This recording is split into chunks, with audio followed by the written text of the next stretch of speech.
Hey, what's good, self-direct investors? I hope you're all doing great, and I want to welcome you back to my channel. If you're new here, my name is Jordan. I'm the mind behind Make More Capital, and today we're coming at you with the midweek update in the world of cannabis. Now, before we jump in, if you enjoy this video or you learned something, please just leave a like on it as it really helps out my channel. And of course, if you want to learn how to take advantage of this generational investment opportunity, subscribe below so that you don't miss any future videos, and then there's plenty of content for you to go back, rewatch, and educate yourself with. I've tried to put all the news and facts in one place so that you can watch episodes over time to learn about the evolution of the industry, identify top players that you keep seeing pop up, and take advantage whenever you feel ready if you wish to do so. But the 420 numbers are in, so I'm happy to report from Curaleaf that 420 cannabis sales reached $154.4 million, setting a new record for the most dollars spent in a single day, as the 6-day period around the holiday brought the total cannabis retail sales for the consumption occasion to $485 million in the US, as women continue to gain market share. And I'd say that's very impressive, especially when you consider that they put out the projections on April 12th that 420 alone, that single day, would reach about 130 million or over 130 million. And clearly they surpassed that with 154.4 million on that single day. But for some more info, compared to last year's 420, which until last week was the industry's largest day to date and brought in nearly 112 million, this year's 420 was a significant 38.1% growth over last year's sales. And so if we look at the breakdown, U.S. national retail cannabis sales on the Friday, April 15th, they did 94.3 million. Saturday, April 16th, 68.9 million. Sunday, April 17th, 38.9 million. Then on the Monday, April 18th, 60.9 million. The Tuesday, April 19th, 67.9 million. And then Wednesday, a massive jump up to 420. And this doesn't even account for any New Jersey numbers on the 21st, right? But so with Wednesday, 420, 154.4 million. And so just like that, within 6 days, almost $500,000 spent on cannabis. Using our historical Curaleaf data, we released a prediction report that the period around 420 would bring in a total of 494 million, highlighting that the projections were off by just 1.79%, which is pretty impressive. And for a data analytics company, the more accurate they can be, the better for us investors and any of the companies that they work with using their information. So just wanted to share this, and again, highlights that Americans want cannabis and they're willing to spend their American dollars for it, and the best way to properly supply this demand is with legal markets in legal states. And so again, just to highlight, 154.4 million is a massive jump from 130 million, so we love to see that. And on top of this, wanted to share from Curaleaf Investor Relations that the 420 holiday did not disappoint in 2022.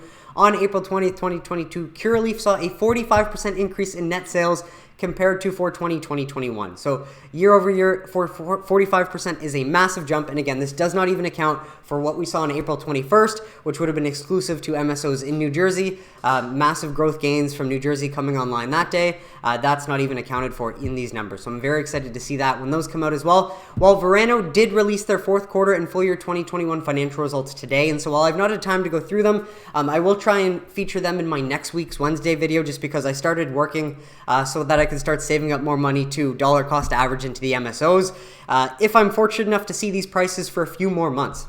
And for that reason, though, I won't be able to do a Friday video. I'll try to squeeze one in if I can.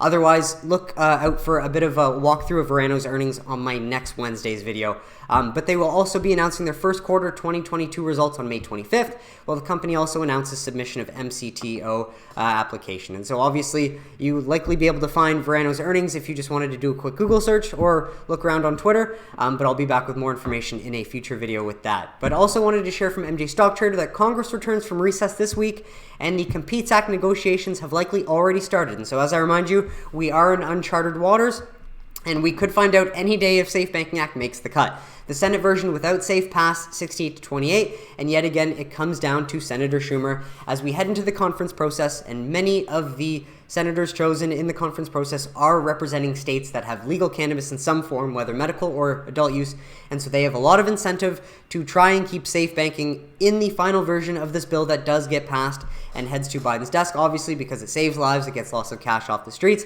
and it makes the environment for their constituents much safer. And so obviously, we just have to wait and see, but wanted to provide an update as they were off for a period of time. Now they're back on, and while they do have a lot of time off during these next few weeks, this is a bill that must pass, and so we will keep looking out and I will keep updating. But the big news that we did get was that we do see the Biden administration provide some sort of plus in terms of SAFE Plus in granting clemency, and this is the first step that we see in this process.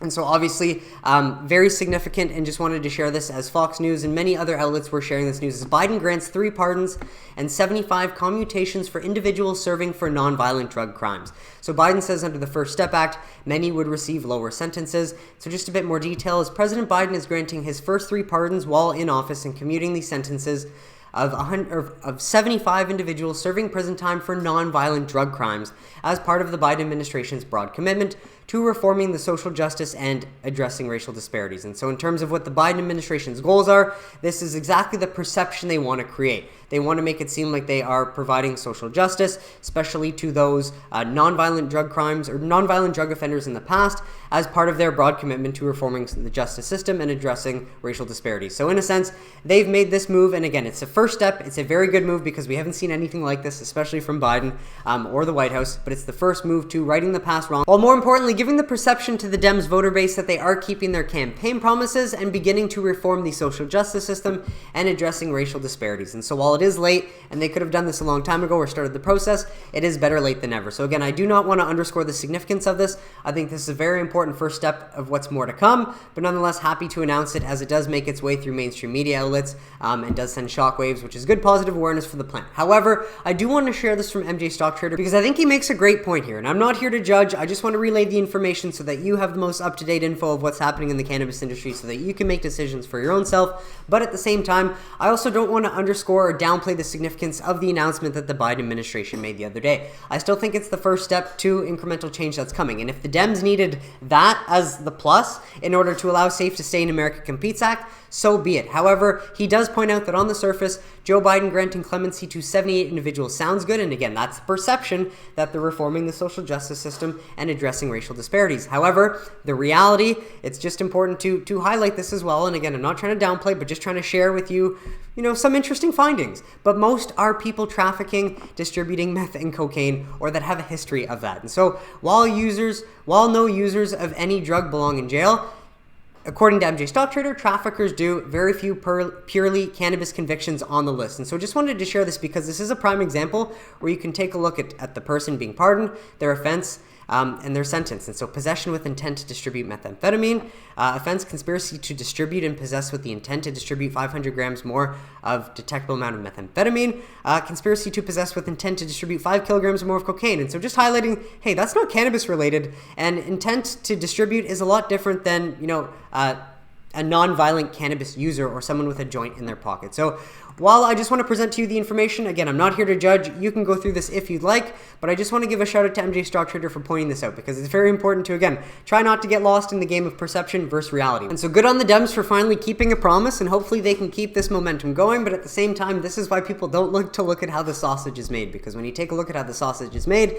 then suddenly you realize you might not have as much of an appetite as you did before. But again, if you wanted to go through this list, you can. Nonetheless, not downplaying it, still think it's very significant. And so on to this one from Todd Harrison, sharing what Camilo from BTIG has to say on U.S. cannabis with this new news and the announcement. Without a doubt, we view today's announcement by President Biden as a significant step forward for cannabis regulation reform. And so with that, I wanted to present this. The regulatory recession in cannabis is ending, according to BTIG. And so you can pause to read this whole snippet, mainly just to highlight that given the recent moves, we now put the chances of Safe passing through Competes at well over 50% and approaching 75%. And so again, this is not to be taken as truth. This is, again, speculation. They obviously believe the odds have gone up since we've gotten some sort of plus. Hopefully there will be more plus that we can get along the way, but nonetheless, wanted to share this. So you can pause to read. And then a little bit more through here as well. You can pause to read also. Otherwise, you can grab the link below. Well, at the same time, thank you, Tom Angle, for sharing this one. As in a new 101-page report, the Congressional Research Service deeply analyzes the growing state federal cannabis policy gap, looking at banking, research, tax revenue, youth use, driving, hemp, international implications, and much more. And while we're all very well aware at this point of the benefits of ending cannabis prohibition in terms of jobs, tax revenue, reducing youth use, reducing impaired driving, and many more, the main takeaway from the analysts or from the researchers is that legalization at the state level is now more the rule than the exception, it says. So I really believe that we are on the other end of this tipping point. If you wanted to grab more information on the report, you can grab the link below. Well, more importantly, wanted to share this snippet from Todd Harrison, sharing truth from U.S. cannabis. This comes from Samuel Richard, the executive director of the Arizona Dispensaries Association, Despite overly constrictive regulation and decades of wrong-headed social policy as barriers, tax revenue far outpaces other recreational categories like tobacco and alcohol. And so we're going to get to a report next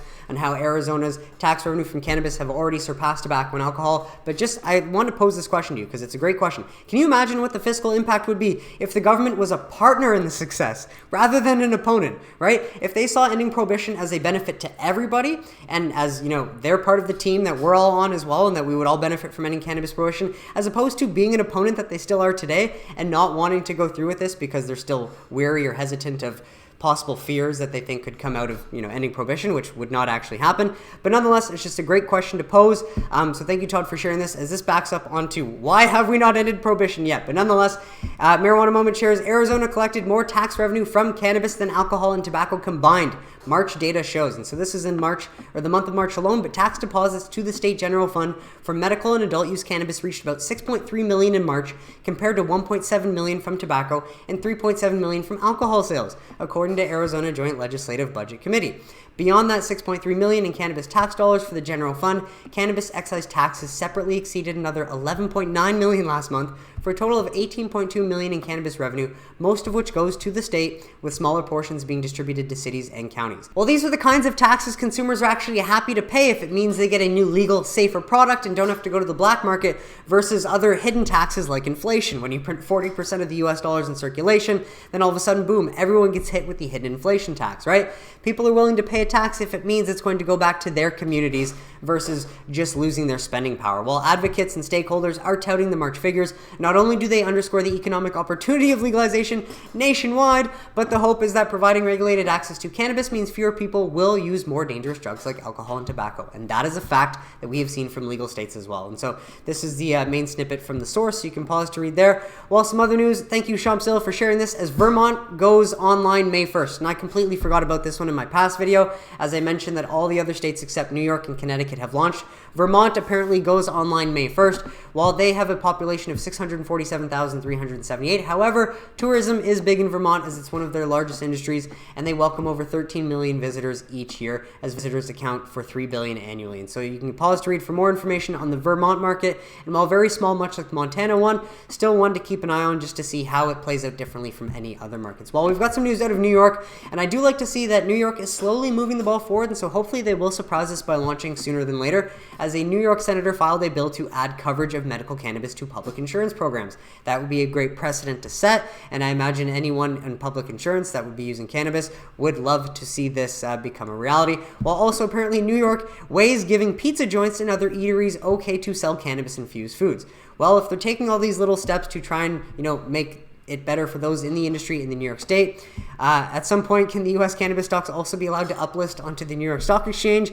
If pizza joints are going to be able to sell cannabis-infused food at some point, I don't think that's too much to ask. And so lastly, again out of New York, as Todd shares, so thank you, Todd, is New York legal weed should hit the shelves by the fall, says top cannabis official. And again, this is news, and this would be a lot sooner than we were anticipating. So again, while this is just an update and it's still early, I wanted to share it as by fall, we'll have conditional growers and we'll have the dispensaries online, some at least. And from my understanding, they're talking about the social equity licenses that were awarded. They want to let them launch first, and I imagine in order for them to actually get up and running and for them to sustainably operate over time, we will need to see the Safe Banking Act passed in the America Competes Act in order for these minority entrepreneurs and small businesses to actually be able to operate sustainably over time and not be subject to predatory loan and lending rates that are just going to crush them. And so we'll have a full supply chain and an active market. So again, it's early to make this call, but if they're willing to say this, hopefully we can keep them accountable to this date, and we might see New York start sooner than later. And so last few ones from Tom Angle, 2 new polls continue to show broad support for cannabis legalization.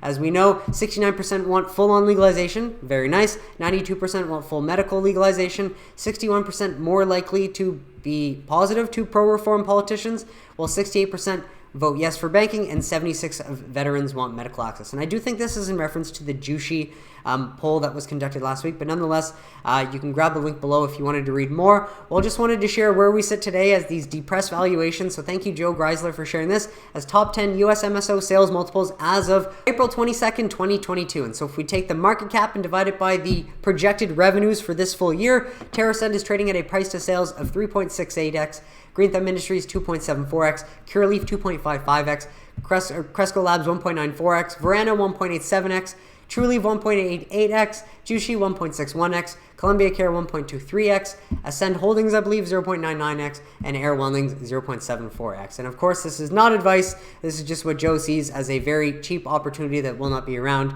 forever. And I do agree with him. But again, this is not advice, just more information that you can weigh with what you already know in order to help you make better decisions. Well, lastly, wanted to share this one from Todd Harrison is US Cannabis. Same sort of math, but this also projects their enterprise value divided by their projected 2023 sales and their projected 2024 sales. And so if you're willing to buy at these prices today and even hold until 2023 or 2024 or eventual uplisting, and obviously hopefully that is sooner than later, highlighting that the risk reward for these US MSOs over the next few years is unparalleled to any US industry. And if you can find one that's more undervalued, do let me know. But as over the last 14 months, we've seen their valuations just go down, basically mitigating as much risk as possible. You can get these companies for as cheap as you almost could have gotten them in March 2020.